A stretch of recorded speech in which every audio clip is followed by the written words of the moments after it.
Hey, welcome to You Had Me at Black. I'm Martina Abraham Zalunga. Today we'll hear from Marlon. After his divorce, Marlon took a retreat and awakened himself in a way that he'd never had before. Here's what happened. I want you to breathe all this in.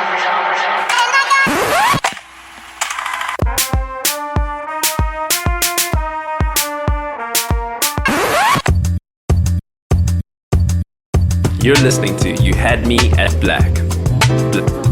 Black. Right in the heart of the city. Black. Man, Black. listen, man. Black.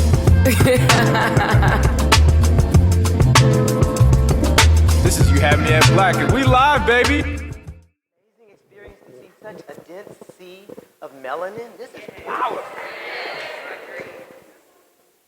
Hello? After Deep got finished, I decided that I'd change my mind. I'm grateful to be here. And I answered the phone, and all I could hear was her breathing.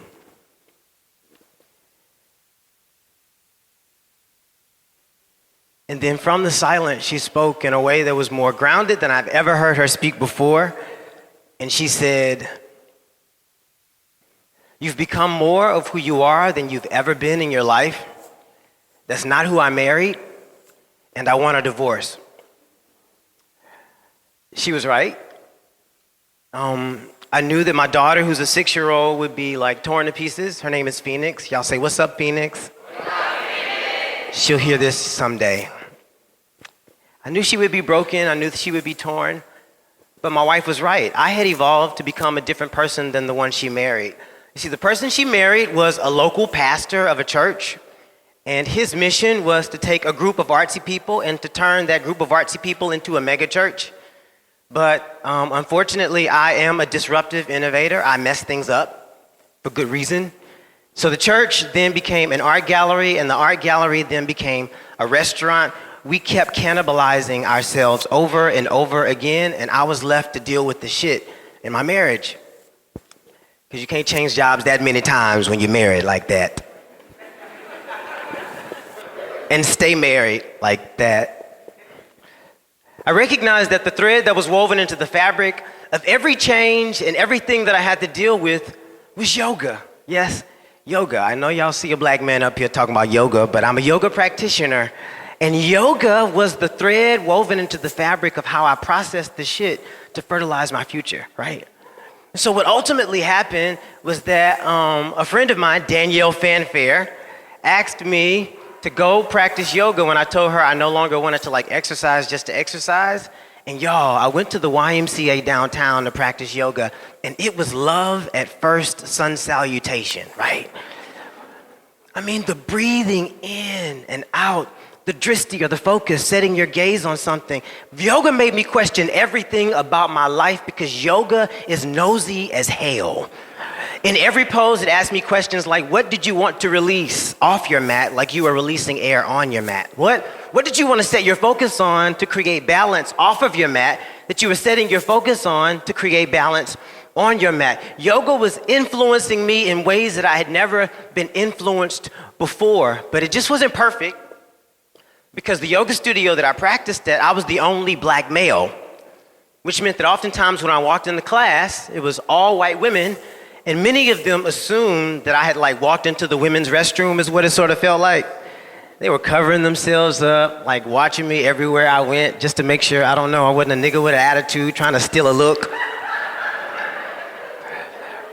Ultimately, I decided that I was going to practice in the front of the room so I wouldn't be distracted by them looking at me and me seeing them looking at me, right?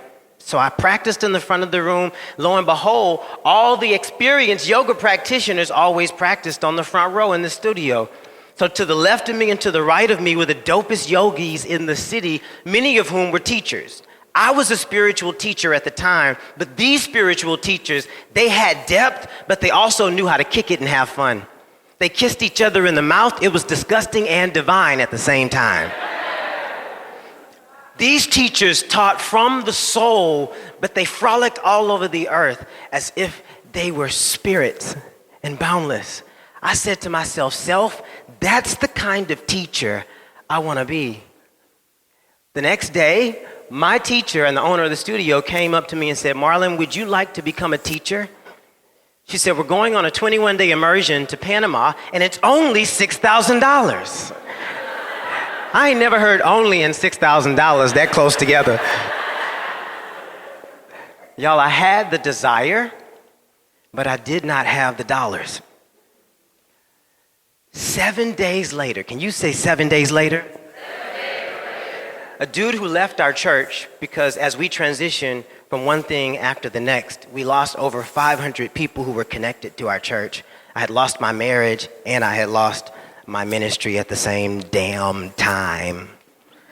One of the members who had left called and said, hey, I want to talk to you. I went to his house, I walked in, his wife was sitting on the couch to the left, he was sitting on a couch to the right, and they asked me to sit on a chair in the middle of the two couches. He said, God wants me to tell you something. I was like, oh, cool. I'm ready. He said, God wants me to tell you that you spent most of your life serving him by serving others, but you have not served yourself. He said, you've cared for others, but you haven't cared for yourself. You too have desires in your heart. Then he asked his wife to go get the checkbook. She came back. He opened up the checkbook. He put his pen to the pad. And I promise you, he said, what do you desire that you don't have the dollars for? 3 months later, I was on a bus headed to Panama City. Man, you can't imagine how beautiful it was leaving Panama City, going to Kambutal. Well, I would practice yoga for 21 days and learn to become a yoga teacher in the jungle. Dude, when I finally got to my room, I recognized that my bungalow, the backyard of my bungalow, was an ocean.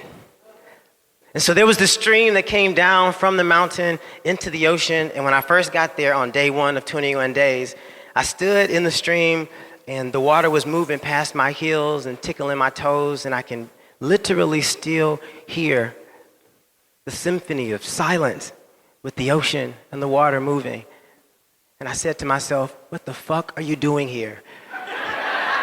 You're a nigger.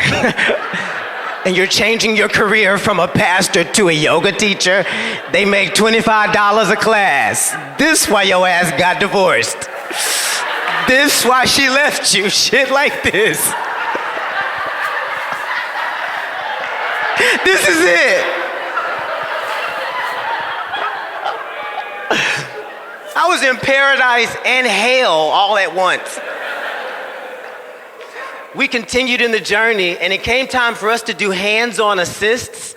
Hands-on assist is when a yoga teacher not only uses his or her words to communicate language, to put a person in a shape or in a pose, but you also use your hands. You use your body. And I recognized that I had a problem with touch when it came time to do hands-on assist. Because I said to myself, self, don't you know that the black male touch is oftentimes either hypersexualized or criminalized in our culture? And so if I put my hands on one of these white women in the wrong way, right, shit can go down. They got the po-pos out here too. The po-pos in Panama locked me up. Honestly, I was broken. And before the end of the class, I literally ran out and ran to my room, just like that too, arms flailing. And when I got to my room, I just wept. And I wept over a lack of control that I had over my own sense of intimacy, over a lack of control I had over my own sense of touch for me and about me. So that night we had a party, and the party was to celebrate the first week of us having been out in Kambutal, practicing yoga 16 hours a day, doing inquiry for 4 hours a day, and barely getting sleep.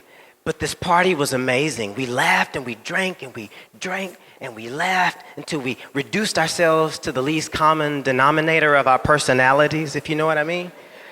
And then these folk, you know them folk, they started to run towards the ocean and they started taking off their clothes as they were running to the ocean. And I took my shirt off. I was like, oh yeah, this is cool. But they started taking everything off. I was like, niggas don't skinny dip. Some honey dips that are skinny, but niggas don't skinny dip. So as we got closer and closer to the ocean, I had a choice. And that choice was to do what I had always done when it came to protecting my image as a safe black male, or to say, fuck it, I'm gonna get naked with a bunch of white women in Panama. Another brother was there with me, and he and I looked at each other like, man, we gonna do this? I was like, nigga, 200 years ago, we would have been lynched for some shit like this. I was like, fuck it. As soon as we got to the edge of the ocean, y'all know it came down to the draws. You know, the draws, that's the final straw. I was like,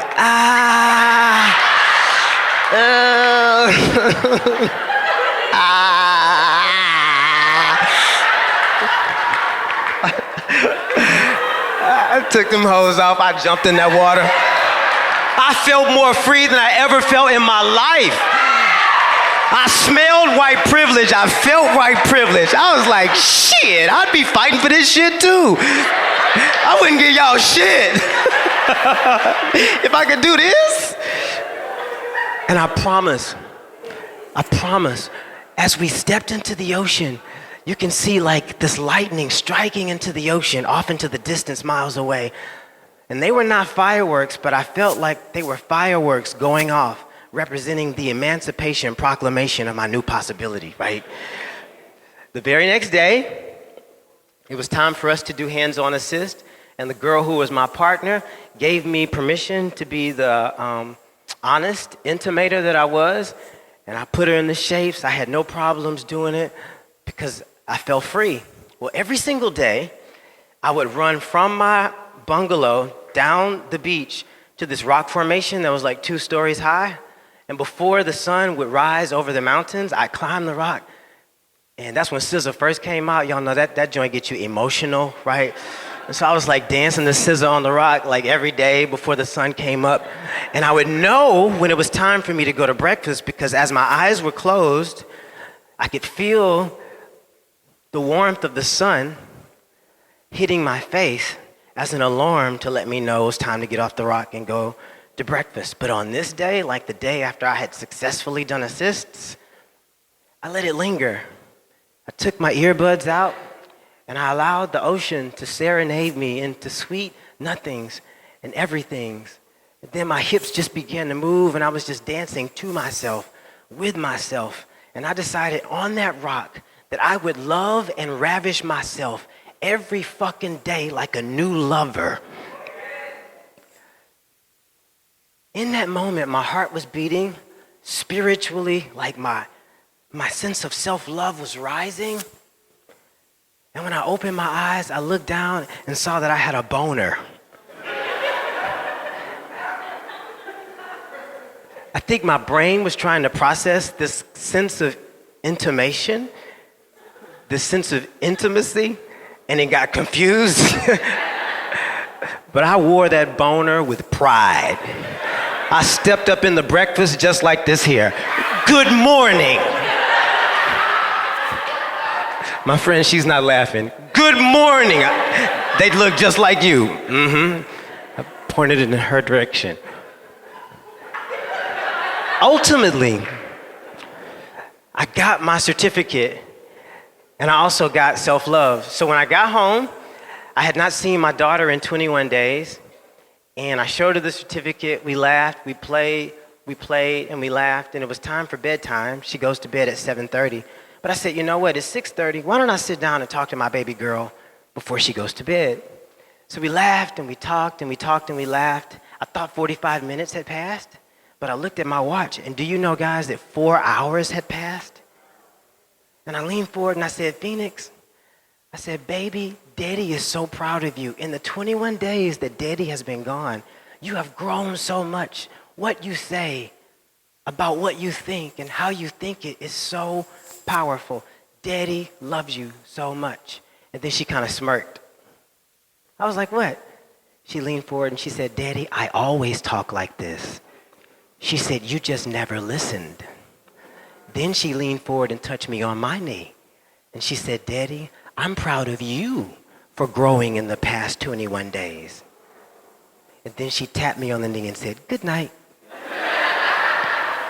she went to bed, she left me there crying and melting and listening for the very first time. Thank you.